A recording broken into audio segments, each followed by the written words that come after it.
welcome back. This last week, we will bring what we've been working on to life. Thanks for joining me again for the last week of Pixelation. Today we're going to be focusing on animation and bringing what we've been working on to life. We're going to do 4 short frames of animation. It's not a ton, it's not going to be super fluid, but it will give you a sense of how animation works in this particular program. So the first thing you'll notice is that I turned that white boring background into a color one. I used this dark blue to kind of give it a nighttime scene since the moon is out and bats are flying around. Then I wanted to change the moon to a more appropriate moon color, so I changed it to that nice bright yellow. So what we're going to do first to add animation frames, we're going to go down to the bottom to the options tool down there, and we're going to copy the current frame that we have and then paste it to the right. So now we have 2 frames of the exact same scene. We can change one frame and it will give a sense of motion whenever they are played together. The first thing I wanted to change in these are the bats, and we're going to make them fly away from us. And using the same reference sheet that I have over there, basically all I'm going to do is copy the 2 bats that we have, but shrink them and move them ever so slightly. So I'll be doing a lot of the selection tool, the square selection tool. We've used that before in previous videos, it's the dotted square up on the top of your toolbar. And so I will copy and paste. The shortcuts for copy and paste is Control-C to copy and Control-V to paste. So I will do one for each bat, and I will just kind of alternate their wing positions. And it will give a very simple, easy animation look to it. Like I said, not going to be super fluid, but you will get a sense of them flying away. So I'm going to do a little cleanup here. Get rid of all those extra black pixels that are hanging around in the second frame. And so now it looks like the bats are opposite of how they were in the first frame. And so when they are played together, it will give them a sense that they are flying away. And you can kind of notice there is a small preview over to the right of your screen, and it will play your animation. So you can kind of get a small sense of what it's going to look like. Right here, I'm going to speed up the frames. The faster the frames move, the more fluid the scene will be, the more fluid the movement will be. It won't be so staggering and jittery looking. So basically I copied that second frame like I did the first frame and pasted it over to the right.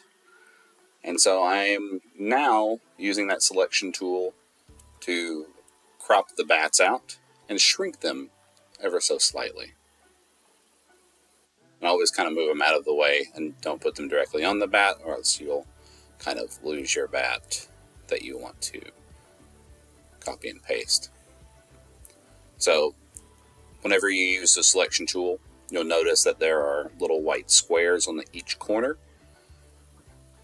after you have made your selection, and you can left click on your mouse and you can drag and you can change the size and shape of whatever you have selected. And that's kind of what I did. As things move further away from you, they also get smaller due to perspective.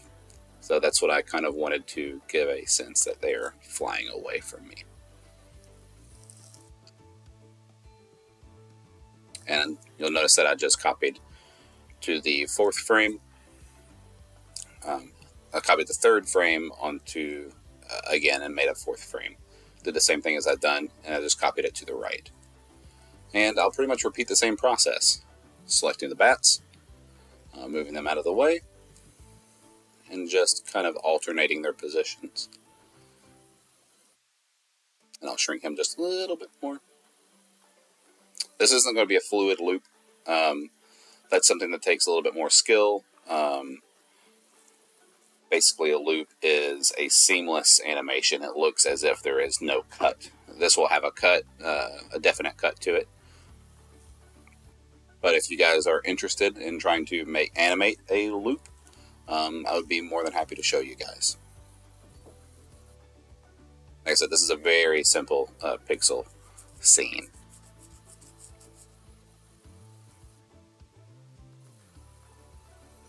So now you can see over to the right that the bats are getting smaller and flying away, which is the ultimate goal for this. So just to add a little bit more motion to the scene, I wanted to change the way the cat's tail is wagging or waving. So I'll go back to frame 2 that we made. We don't want to change frame 1 because that's our base frame.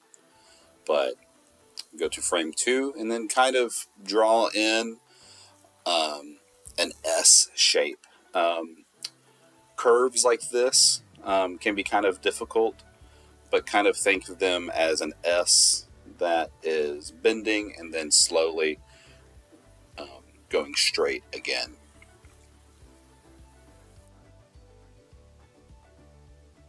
And you can play around with it. You can move your frames back and forth to kind of see what it's going to look like.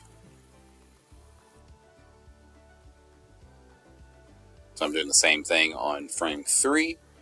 Just moving the tail ever so slightly.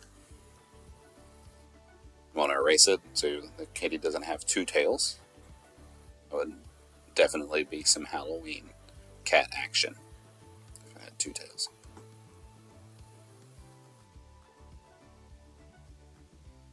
And that's also something that you can do, to be honest with you, is if something is moving very fast, you do want to put a motion blur or maybe add 2 tails. It will give it a sense that it's moving super fast in the scene. But since we're working on basic animation, we're not going to do that step.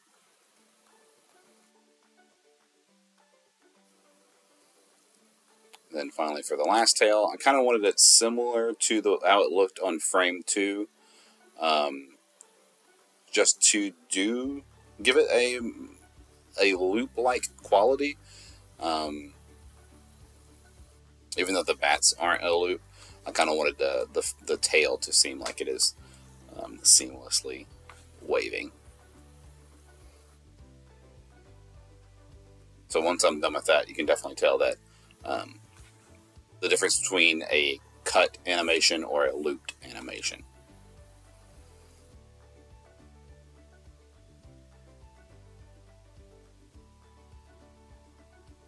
I also wanted to have the cat's eyes blink in one of the frames, and so basically all I did there was, in one of the scenes, I just colored them black.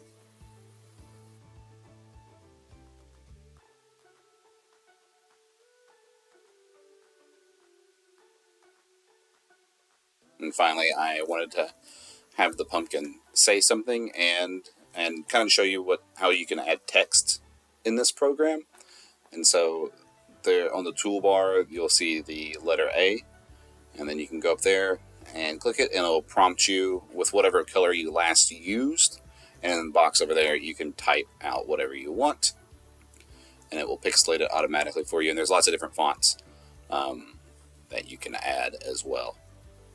I just wanted the pumpkin to say boo, or the whole scene to say boo.